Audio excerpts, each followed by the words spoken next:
Module 2, Study Skills and Problem Solving. This module gets us to start thinking about some of the obstacles and helpers to study and revision. We can start to think about what helps you to study and what helps you to focus on revision. Start to think about what some of the obstacles are to effective study and revision. And it can help to think about what has worked for you in the past. Also, what didn't work for you in the past, and start to incorporate that into your revision plan. So getting organised is really important with revision. Planning and organising can really help. And there are a number of things that we can do. So before you start your revision and your study, make sure you prepare your workspace, removing any unwanted distractions. Make sure the things you need are there and the things you don't need are out of sight. What can also help with revision is using a visual planner.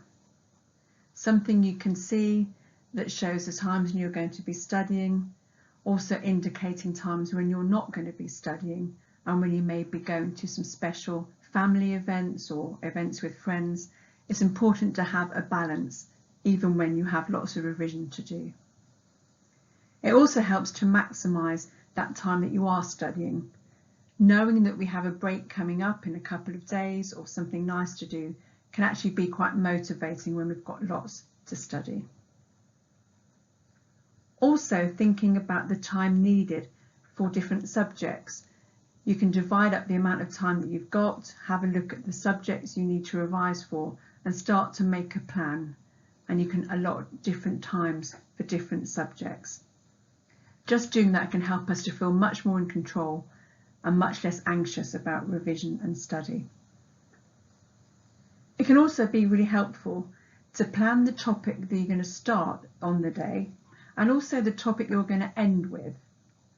It can be really helpful to start with the topic you find really interesting, one that maybe you find easier than other topics, and make sure you end the day on a topic that you found motivating and that you enjoy, because that can help you to get started the next day. It's also really important to leave a bit of time at the end of the day to properly wind down. Maybe trying some mindfulness, listening to some music, but just taking some time between studying and trying to get to sleep. Something which can also help is to think about what kind of learner you are. Do you like to draw things out? Maybe use lots of post-its, coloured post-its, highlighter pens. Do you prefer to write things down, to write keywords down on revision cards? Do you find it helps to read the information you need to learn out loud? That might be to yourself, might be to someone else. Also, some people learn really well by being tested on topics. So you might want to ask someone in your family to test you, and that can help you to know whether you're taking in the information and learning it. So it can be useful to have a think about what works for you when you're studying and revising. So with learning and memory strategies, we're starting to think about some specific ways to help get that information in and to help you learn it. So the first one, mnemonics, that can be really useful. And this popular one, Richard of York gave battle in vain, is a mnemonic which helps us to remember the order of the colours in the rainbow by taking the first letter of each word. So for red, orange, yellow, etc. So mnemonics can be a good way of sorting out information into a more easy way to remember. Another good strategy for learning is to chunk information. So if you imagine trying to learn a phone number, it's much easier to break it down into pairs of numbers than to try and remember the whole number in one. So breaking information down into smaller chunks can really help us to remember.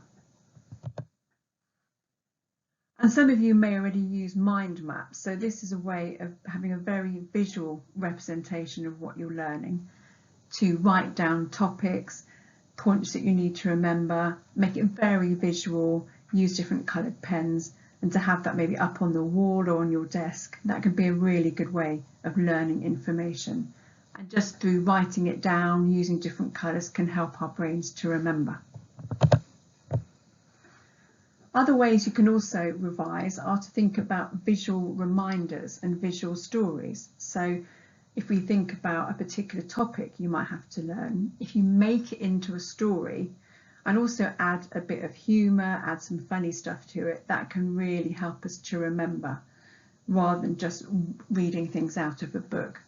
So think about ways you can keep it visual, make it funny and memorable. And also reading out information aloud, either to yourself or to somebody else, or recording it and listening back, again, can really help us to learn information. So it's important to think about the ways that you learn and what you find useful, but also maybe mixing it up a bit and trying different things to keep it interesting. One thing that's worth us talking about, which happens to probably everybody when they have some revision and study to do at some point, is getting stuck in what we call the procrastination pit.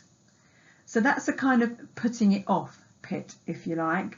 So as you can see at the top of this little diagram, we can have these thoughts such as, I'll do it later, I can't be bothered to do it now, I don't want to do it now. Then that can lead to feelings of, oh, I'm not getting anything done, I'm being so unproductive. That can then make us feel a bit down. Then you might be thinking, maybe I should try starting this task, but actually I'm not really in the mood for it now. I don't think I'll do very well because I'm feeling a bit fed up, frustrated, maybe a bit stressed now. You start thinking, I'm not getting done what I should have done. Actually, look, I'm going to put it off and do it later. And you can see a vicious circle develops there, and it can get a little bit difficult to get out of it at times. And the ways to manage the procrastination pit is to notice when your mind is drifting and acknowledge this. Don't be really hard on yourself. Just notice that you're drifting off, maybe doing other things which you don't really need to do rather than the revision. So notice it and acknowledge it. And try to understand why you're procrastinating.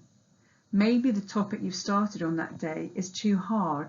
Maybe it's a topic you don't like as much as other ones, and maybe it's all just become a bit overwhelming. Maybe you've got things in your room, on your desk, that you're finding distracting. Maybe you're not really in the mood for revising, so you're half watching TV, half listening to music. Maybe you need to clear your desk and get more focused. It's also worth thinking about whether you have a fear of failure that might be holding you back. We can get stuck into some negative thinking around the time of exams and revision, and you might be having negative thoughts along the lines of, I'll never get all this done, I'm never going to pass my exams, I'm going to fail them all. So quite extreme negative thoughts, and it's worth becoming aware of those and starting to challenge those with more positive thoughts. And then it's important to really try and keep on track. So problem solve how you can get back into revising. And again, don't set yourself really big goals that you're not going to be able to achieve, because then you might feel overwhelmed and then a bit despondent if you don't do it. So start small, set yourself small goals, divide your day up into different slots of time and gradually build up that work, and reminding yourself that no one is perfect. You need to do a good enough job and get onto those topics you need to revise and make a plan for that. And if you need to kind of manage some stress around that, you could use some mindfulness, and there are lots of apps that you can use for that and lots of things on YouTube. So it just can help you to calm down and then to focus. As we know, it's really, really hard to learn if we're feeling anxious. So just to summarise, it's really important also to take breaks. So whilst we've been talking about planning work periods, it's really important also to plan when you're going to have a rest period. Make sure you try and work in blocks of time to be productive. And also notice when you're no longer taking information in. There's no point spending another half an hour revising because you'd planned to, if you're not really taking information in and you're really sleepy. Even a 10-minute break, just to get up, walk around, maybe play a couple of songs if you like music. 10-minute break can be really energizing and just help you to refocus and sit back down and do a bit more. But just notice when maybe you're not revising as well as you were and take that break. It's really important.